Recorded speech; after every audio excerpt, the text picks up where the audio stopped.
Hey guys, let's get more news about Dallas, but first, don't forget to subscribe and leave your like. Cowboys kicker Brandon Aubrey and jury find man guilty of assault, sentence him to 65 years. Dallas Cowboys kicker Brandon Aubrey and the jury on which he has been serving since last Tuesday in a domestic violence case in Tarrant County have found defendant Daniel Rincones guilty on one of 2 assault counts on which he was indicted and sentenced him to 65 years in prison.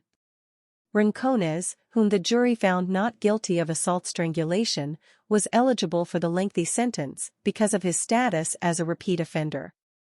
The defendant was found guilty in February 2019 of aggravated sexual assault.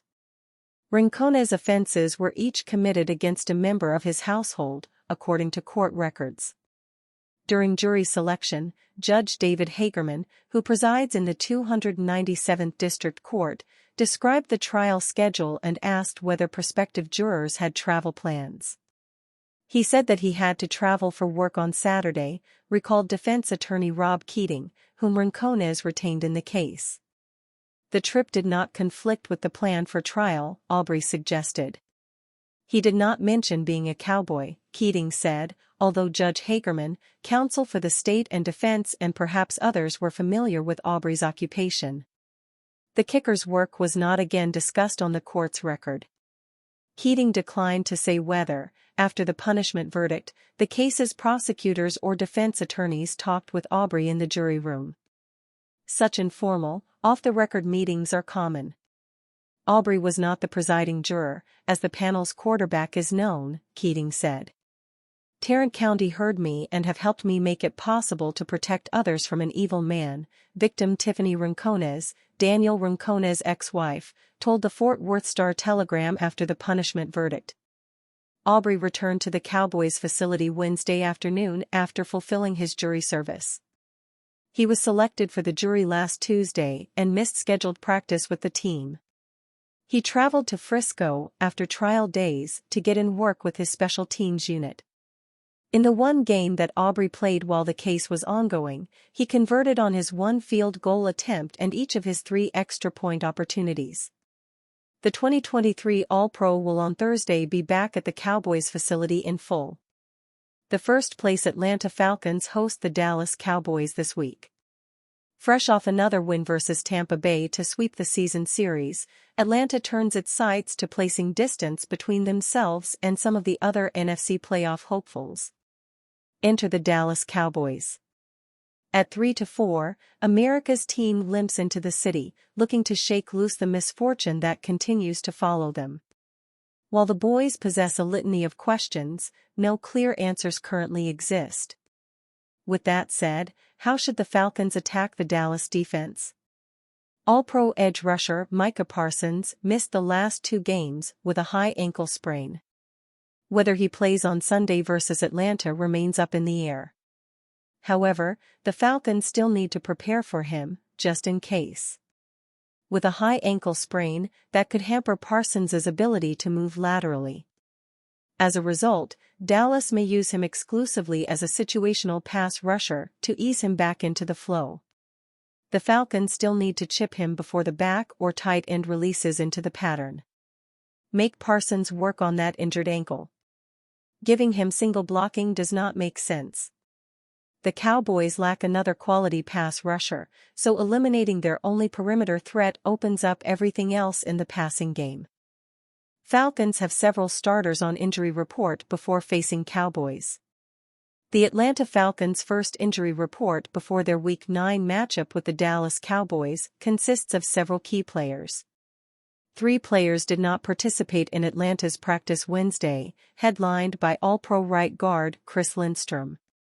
The Falcons were also without a pair of rookies in second-round defensive tackle Rook Orhorhoro and fifth-round linebacker J.D. Bertrand.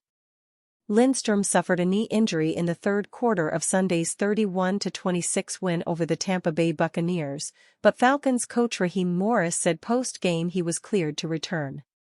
Lindstrom said in the locker room afterwards he expected to be fine for the Cowboys. Bertrand, concussion, and Orhorhoro, ankle, also sustained injuries against Tampa Bay. Orhororo exited the game in the third quarter and did not return, and his status for Sunday appears bleak, according to Morris. "We'll have to see a little bit more, see what's going on in the day," Morris said Wednesday. "Not looking great." Atlanta had 7 players limited. Some, like safety Justin Simmons, hamstring, and linebacker Troy Anderson, knee, were expected, as they'd been battling pre-existing injuries for multiple weeks and did not play against Tampa Bay. Others, however, are a touch more interesting to monitor. Linebacker Caden Ellis injured his knee versus the Buccaneers, and while he returned the following drive, he was limited Wednesday. Nickel cornerback Antonio Hamilton Sr. has endured a back injury for several weeks. He was active against Tampa Bay and made it through the game fairly well, Morris said. 2 others outside linebackers Matt Judon and James Smith-Williams were limited due to rest. Perhaps the most encouraging inclusion on the Falcons' injury report is center Drew Dalman, who was designated to return from injured reserve Wednesday and participated in his first practice since suffering an ankle injury against the Kansas City Chiefs in Week 3. Dalman's 21-day practice window is open, and he appears to have a chance to play against the Cowboys. Atlanta, 5-3, and Dallas, 3-4, will kick off at 1 p.m. Sunday inside Mercedes-Benz Stadium. Cowboys Trayvon Diggs' undisclosed injury revealed on report. An eventful week for Dallas Cowboys standout cornerback Trayvon Diggs continued at midweek as he missed the Wednesday practice here at the Star in Frisco with what the team first labeled an undisclosed injury. Of course, by NFL rule, and to the delight of the gambling community, there is no such legal thing as an undisclosed injury. So as the day went on and as Diggs, who did not practice, met with the media, undisclosed became disclosed. Diggs is dealing with a calf issue that caused him to be one of 7 Cowboys to miss work as the 3-4 team preps for a Sunday visit to the 5-3 Atlanta Falcons. Also unavailable on the day were defensive tackle Linval Joseph, back, right guard Zach Martin, shoulder, defensive end Micah Parsons, ankle, linebacker Nick Vigil, foot, and cornerback Darren Bland, foot. Parsons is notable as he continues to work with the rehab group, not necessarily a positive sign as he labors to return to the field. Bland is notable because his 21-day window for activation was up. He could upgrade his involvement on Thursday. And in the case of Diggs, who involved himself in controversy after Sunday's loss at the Niners when he made a scene confronting a reporter over a Twitter observation that all things considered was fairly innocuous. To Diggs' credit, he met with reporter Mike Leslie during his group media session and gifted him a can of DS Nuts. Diggs referred to the calf issue as tightness, saying, "It was a little sore coming out of the game. Probably one of the plays I got hit or something. I'm getting treatment and working through it."